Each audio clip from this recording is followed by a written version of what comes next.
Assalamualaikum warahmatullahi wabarakatuh. Selamat malam, salam rahayu untuk sahabat Sate Kumala. Nah, malam ini saya bersama Kirahman, yang mana anggota untuk malam ini kurang lengkap ya Kirahman ya. Kurang lengkap. Nah, jadi yang mana malam ini kita akan berkunjung ke kediamannya Datuk Paring. Nah, Datuk Paring ini merupakan salah satu masyarakat yang diam di daerah sunyi ya. Kalau kita bilang sunyi sih itu daerah jauh daripada masyarakat. Nah, jadi kenapa kita tahu Datuk Paring? Kita tahu dari salah satu sahabat Sate Kumala yang mana beliau ada berkomentar di posting kita sebelumnya. Jadi mereka menyarankan untuk kita berkunjung di kediaman Datuk Paring. Nah, jadi sahabat Sate Kumala bisa dilihat lokasi menuju kediaman Datuk Paring ini sangat sepi. Nah, nggak ada masyarakat satupun yang bertinggal di daerah sini. Makanya kita sambil jalan kita juga sambil melihat dan mengekspos lokasi menuju kediaman Datuk Paring. Mari.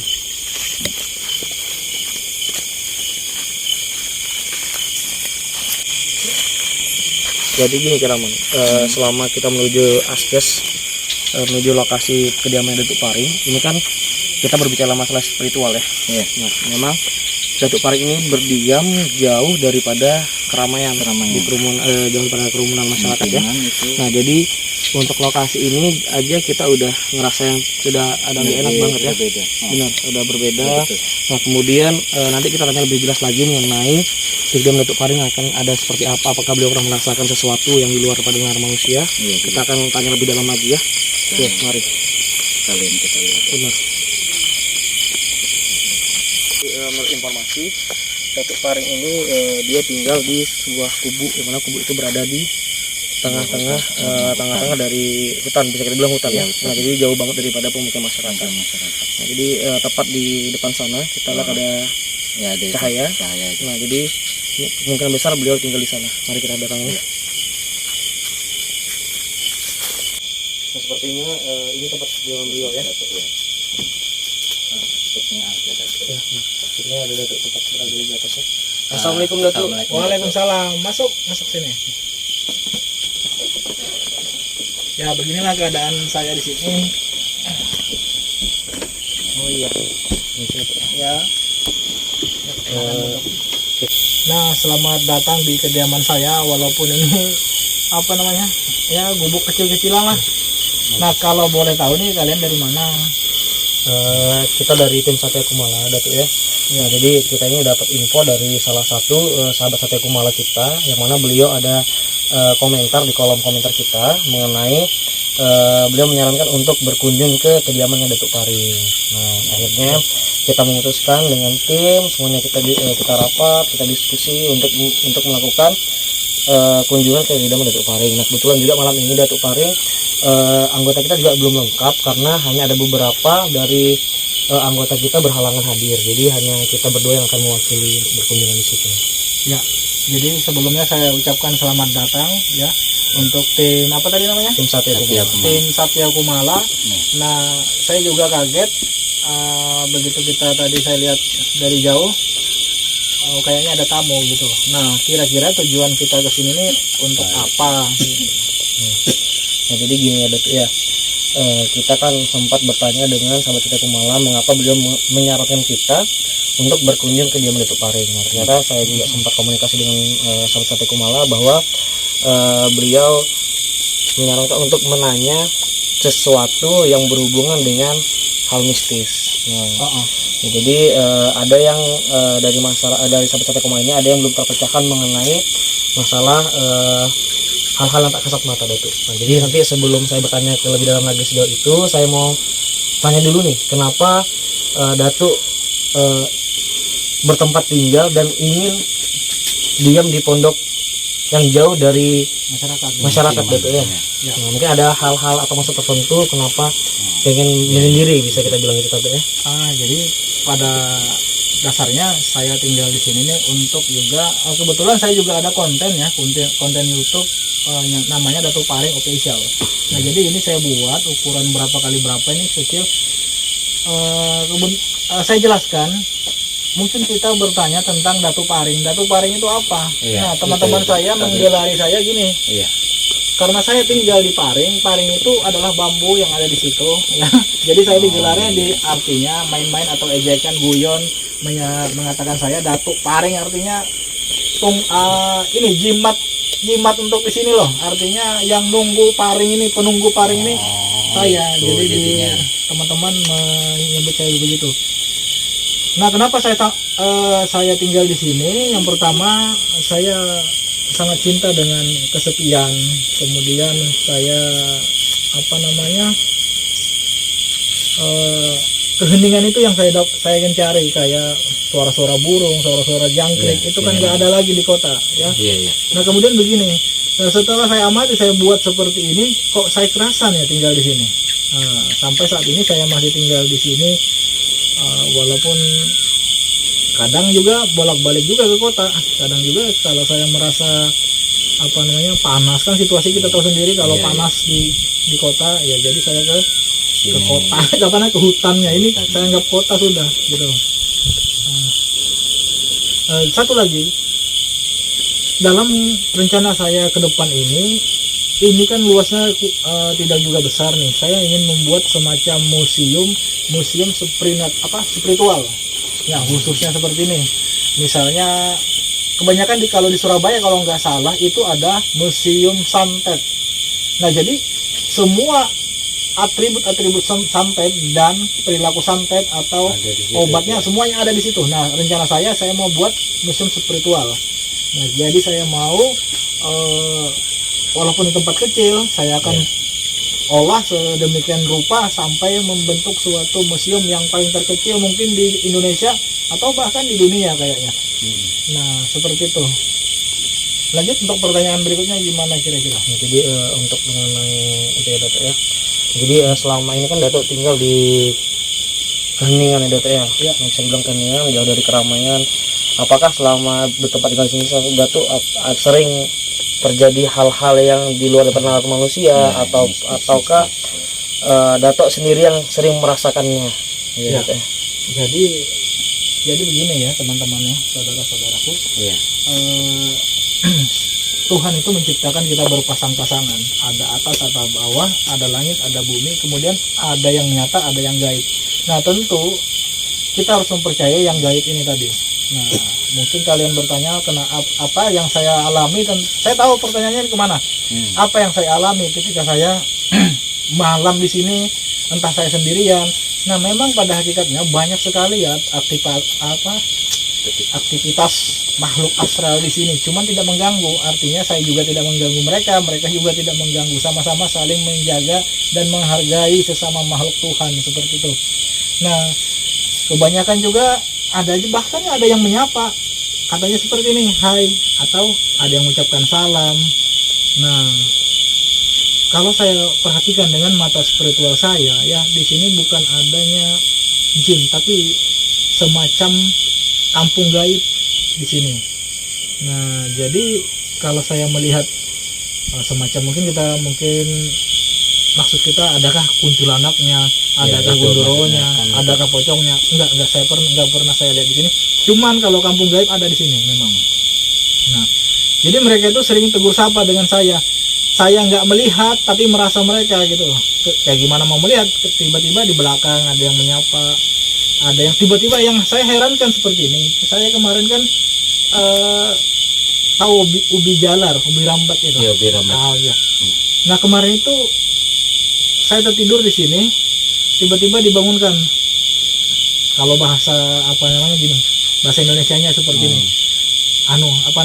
Singkong sudah direbus tuh bilangnya. Nah, begitu saya terbangun, tiba-tiba sudah berebus, kan aneh. Padahal kan barusan sudah saya petik, rencana memang saya mau rebus. Ini kok tiba-tiba rebus sendiri, padahal kita lihat sendiri nggak ada alat masak di sini gitu. Nah, itu hal-hal yang saya alami.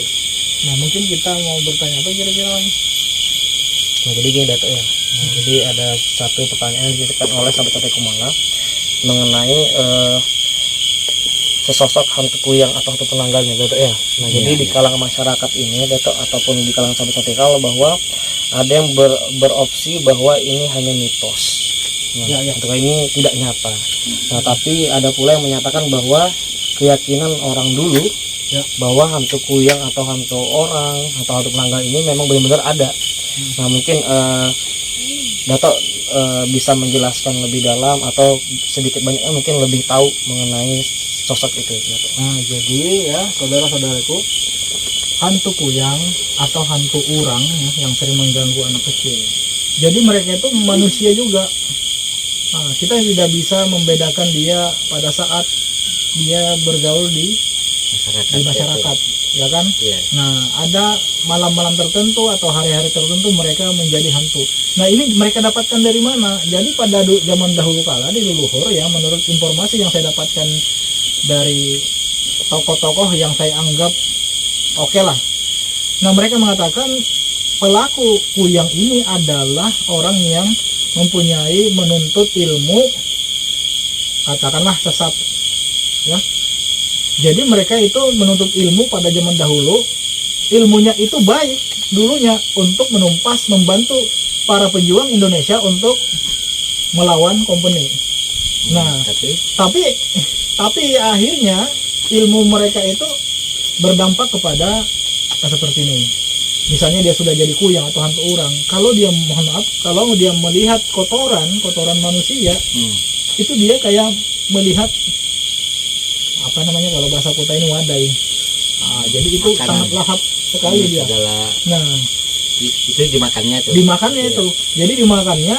Nah, tentu setelah dia makan, nah saya merinding bulu kuduk saya karena apa yang saya ucapkan ini sesuai dengan dengan dari tokoh-tokoh yang saya tanyakan. Setelah dia makan, dia merasa haus. Nah, yang dia haus ini dia berusaha untuk mencari minum, yaitu darah. Entah itu darah orang hamil, entah itu darah bayi baru lahir. Nah, itu dihisapnya. Nah, seperti itu. Jadi ada baiknya kita jangan salah tuntut tadi. Nah, terus kenapa itu kan zaman leluhur, kenapa sampai sekarang masih ada? Nah, leluhurnya itu begitu mau wafat, siapapun yang mengambil ilmunya itu, jadi yang pelaku itu menjulurkan lidahnya begini ke depan, habis itu datanglah misalnya sampean ada leluhur apa namanya atau kai kah? Iya. Nah, kai itu berilmu seperti itu, menjulurkan lidah, kita juga menjulurkan lidah. Sudah, kita nggak usah belajar lagi ilmu tuh, kita sudah pasti jadi. Nah, keturunannya gitu. Ya, berkesinambungan seperti gayung bersambut sampai saat ini gitu. Nah, itu. Lalu menurut cerita cara menangkal hantu kuyang ini bagaimana? Gini, hantu kuyang itu paling takut dengan buah yang namanya semangka. Buah semangka. Ya, karena dianggapnya kepala banyak itu kalau dia terbang. Gitu. Nah, jadi kalau kita menanam semangka itu betulan. Kalau kita ada semangka di depan rumah, dia paling takut lewat situ. Nah, takut jatuh lewat situ. Jadi buah semangka itu Untuk merah. Dia melihat merah itu dikiranya darah juga, dikiranya hantu-hantu lain. Nah, merah kan dalamnya itu dikiranya itu gitu. Nah, itu pantangannya lewat situ, jangan lewat apa namanya kebun semangka, dia pasti jatuh. Nah, kadang-kadang kalau kata orang bahari, kalau ada orang yang kasihnya daun di kupingnya sebelah sini, hati-hati tuh, bisa-bisa itu kuyang katanya. Sebab dia kalau sudah berselip di sini daun, dia takut kalau lewat jemuran. Nah, itu hal-hal yang dihindari. Nah, kadang-kadang tunduk di jemuran. Nah, makanya dia tunduk, tapi takut dia nggak sengaja lewat jemuran, makanya dia pakai apa namanya di sini, diselipkan lah daun lagi, supaya dia nggak apa-apa. Nah, menurut informasi juga, kuyang atau hantu orang ini takut dengan jeruk nipis. Takut dengan jeruk nipis, kemudian dengan paku, bawang tunggal, segala macam. Nah, kalau kami di kampungku dulu, itu kalau ada orang mau melahirkan, nanas itu, tahu kan nanas ya? Iya. Nanas itu dibelah, tak, baru diikat, digantung di pintu. Nah, setelah itu ya gitu. Ininya apa namanya? Yang serepnya teh. Itu digantung. Jadi nanasnya itu dibuang. Iya. Jadi nanas dibuang, digantung di pintu tadi. Akhirnya nanas itu kalau sudah busuk, baunya itu yang dia tidak suka. Itu jadi Nah, makanya kita berhindarlah dari ilmu-ilmu yang sesat. Seperti itu. Kira-kira gimana? Ya, kalau saya sudah jelas takutnya Kirama ada mau pertanyaan lagi. Saya juga paling Kirama. Nah, jadi gini, saya mau ingin tanya juga, saya mohon maaf, saya juga karena kebutuhan konten saya juga persiapkan kamera kan. Satya Kumala ini bergerak di genre apa? Nah, jadi kita ini bergerak di ada beberapa genre ya Datuk ya. Kita juga memiliki dari penelusuran. Nah, jadi dari penelusuran ini kita memecahkan isu-isu, baik itu mau mitos atau fakta yang ada di kalangan masyarakat. Misalkan ada suatu jalan yang memang ini angker untuk masyarakat, ada gangguan astral ataupun, jadi kita pecahkan itu adalah mitos atau fakta. Nah, jadi itu kita pecahkan. Di satu lain kita juga punya sesi yang mana sesi itu adalah benda keramat, benda keramat, benda pusaka gitu ya Dato ya. Nah, di lain juga kita punya sesi belusukan, kita masuk ke daerah-daerah terpencil. Iya betul. Nah, seperti yang ini kayak gini juga Dato. Nah, ini merupakan sesi dari salah satu sesi kita. Nah, ini kita masuk berkunjung ke daerah Dato ini, kita bisa dibilang ini sesi belusukan Dato ya. Iya. Sesi belusukan.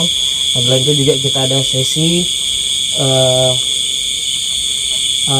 tentang santet ilmu menyantet. Kita juga ada Dato mempelajari sedikit. Nah, jadi terima kasih juga tadi ada suatu masukan dari Dato yang ingin membangun suatu museum yang di sini.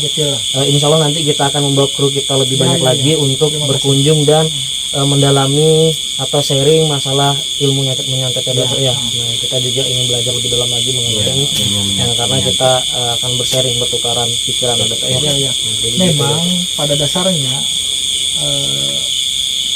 spiritual ini tidak bisa dibuktikan secara nyata. Hanya orang-orang tertentu yang mampu. Nah, ketika kita lain daripada yang lain, kita dikatakan orang gila apalah. Sebenarnya dia tidak tahu. Coba kalau dia. Nah, kadang-kadang kita kesurupan, ada orang kesurupan.